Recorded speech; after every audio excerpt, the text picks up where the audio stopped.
வணக்கம். அன்பு நண்பர் இளையராஜாவோட தயாரிப்பில் நரேந்திரமூர்த்தியுடைய இயக்கத்தில் நான் ஒரு படம் பண்ணுறேன். ரொம்ப வித்தியாசமான கதைக்களம். இதில் எனக்கு ஜோடியாக கோவை சரளா நடிக்கிறாங்க.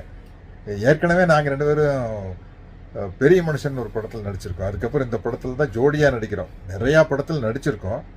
ஆனால் இது ரெண்டாவது படம். ரெண்டு பேருக்குமே ரொம்ப பிரமாதமான கேரக்டர். எங்களோட வெற்றி நடிக்கிறாரு. நல்லா வளர்ந்து வரும் ஒரு இளம் கதாநாயகன் அவர். அதே மாதிரி MS பாஸ்கர் பல வெரைட்டியான கேரக்டர் பண்ணி அசத்திட்டு இருக்காரு.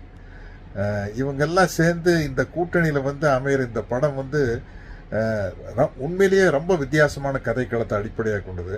அதனால்தான் இந்த படத்துக்கு நான் உடனே டேட்டு கொடுத்து ஜனவரி 19ஆம் தேதியே இந்த படத்தினுடைய ஷூட்டிங்கில் நான் கலந்துக்க போகிறேன். இந்த படத்தினுடைய துவக்க விழாவில் வர முடியல.